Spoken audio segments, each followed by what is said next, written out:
We're rolling. Great. Beaming from Pacific Junction Hotel to Earth. Girth. Yo, welcome, Tyler McCartney. Sorry, Macintyre. Macintyre. Sorry. I'm so McCartney? fired. That's amazing. No, Macintyre. I misread it. Yeah, but I can't read. Dyslexia.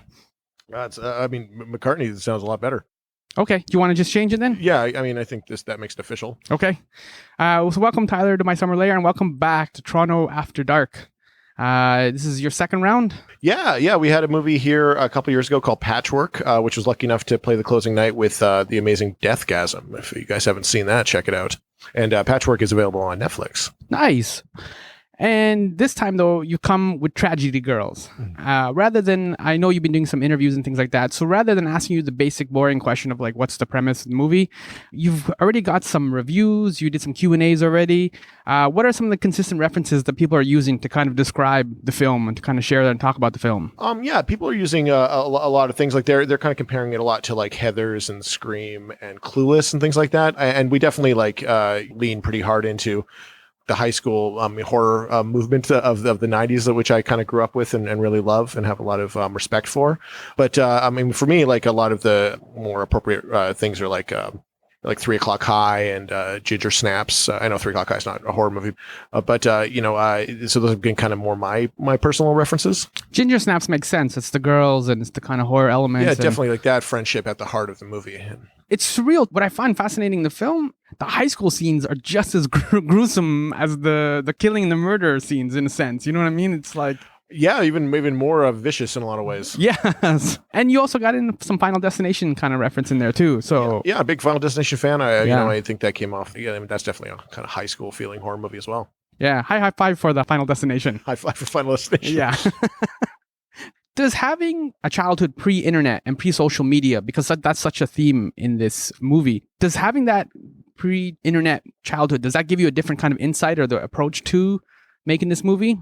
A little bit. I mean, to be honest, like I'm kind of, if you literally look up the definition of millennials, like I'm at the oldest extension of that, So like, I think it kind of gives us a bit of a unique perspective because we grew up kind of as these things were happening, but like our older siblings were like Generation X, I'm Gen X. Yeah, totally. And so like, there's something to that. And I think we solve problems differently. And I think that like millennials and Generation X have more differences than people think they do. And I think, it's just a different way of kind of processing the world. So like, and I would say that personally, I actually fall more on the millennial side of things. So it wasn't too tough for me to kind of get my mind in that. Like I remember when I was growing up, there was, when you're discovering horror movies specifically, and there's a lot of status that comes with, developing that taste. And it's like the first time you see, something like Cannibal Holocaust or Torso, or like, something that's like a little hard to find or like off the beaten path, there's a pride to like, well, I hunted this down and I got to see it and I've seen it and you haven't. And therefore I'm better than you, or any of the same for music. It's like, I found an obscure cover of this that was recorded here and I got a bootleg from this guy in a comic shop, like there's a lot of that stuff going on, like in the 80s and 90s. Especially if you can find it on VHS. Yeah, exactly. Like there's like people who kind of, I think, over fetishize that element of it personally. And whereas like the millennial mindset is a little bit more like, if I find something awesome, I want to share it with as many people as possible.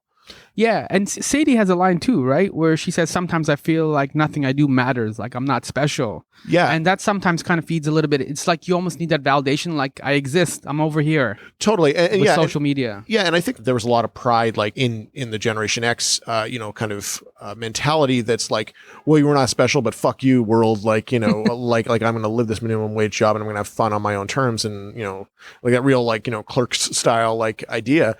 And there's like a pride in that I think also turns into anger, like, like in Fight Club or whatever, and so I thought movies back then kind of reflected that a lot of ways.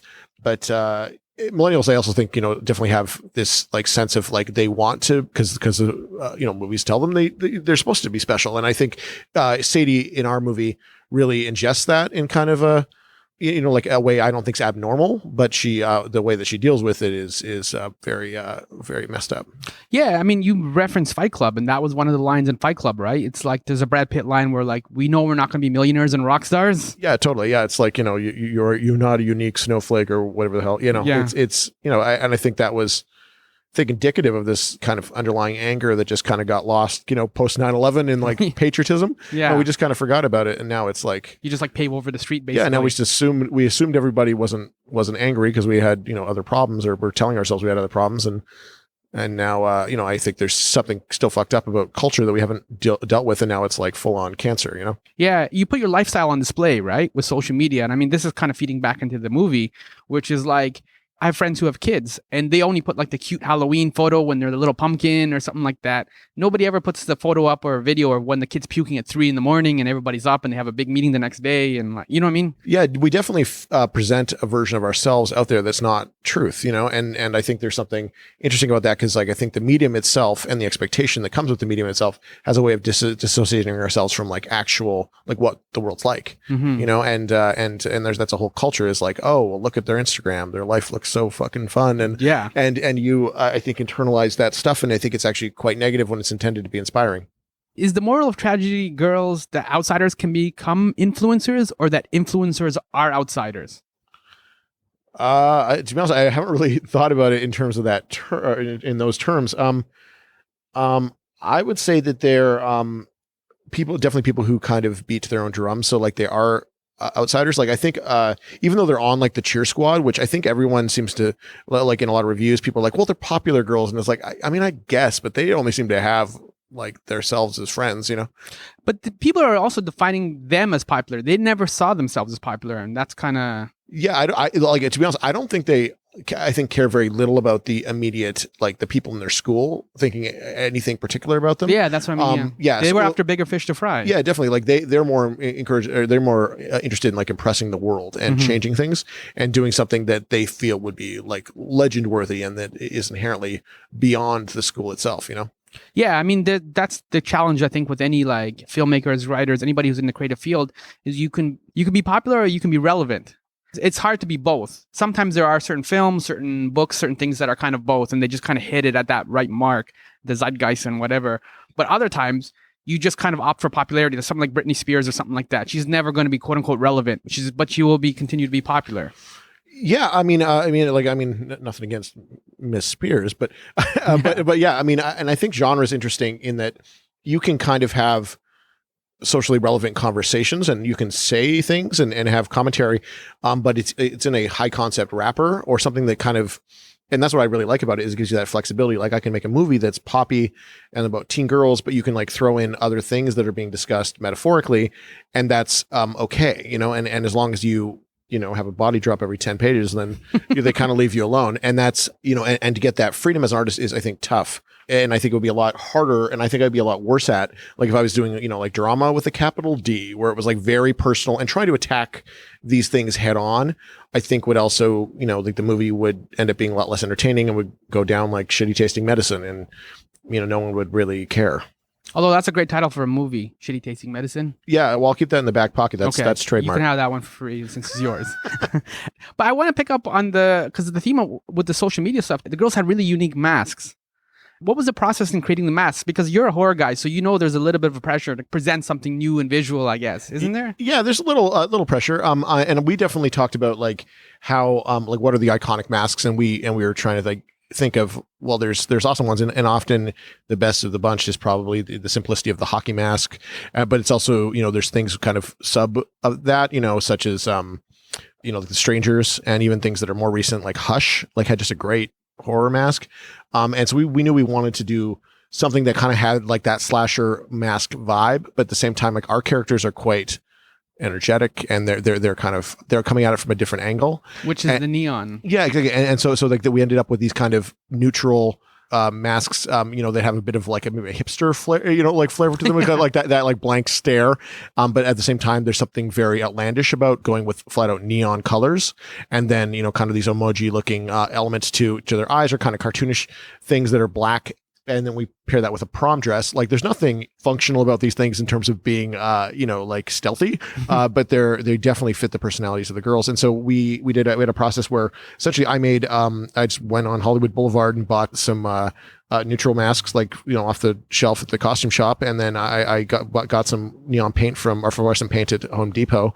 And, they only make 4 colors. So I picked a couple, 3, and then ended up, like spray painting the masks and then doing like a real makeshift version of it. And I brought to the camera test, Pavel Pogorzelski, who's my brilliant cinematographer, came up with a great way of lighting them. So they just like, are really stark. And then once we saw those characters kind of like walking around and tilting their head and doing these things where it was like, oh, this is going to work. Yeah. And that became very much like our main flagship image for the movie. And then our costume designer, Dakota, worked with our prop master, Ben Brecher, and they, kind of perfected it and got the look down to be, what it is in the movie.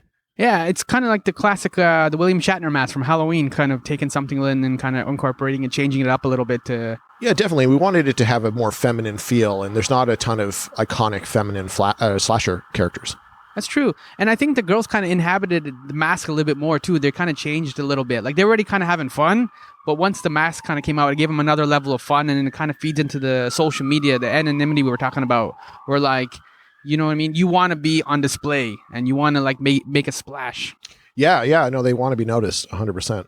You have a background as an editor. How does that affect the decisions that you're making on the set? Because horror and comedy both, they hinge on good editing and the beats and things like that, the tone, all that kind of stuff. How did that kind of affect the decisions you were making on set? Well, yeah, as an editor, that really helps you. I mean, my line producer, Tracy, actually she's like, it's sort of like you can walk on water. And I think that's definitely an overstatement. But the idea of like you plan things out, like filmmakers, I feel kind of fall into like this sort of, they're either really organized or really disorganized. Like there's the people who, have that Alfred Hitchcock, like they plan every shot and then just kind of execute it on the day as close as they can, or that Howard Hawks, like we're going to make it up.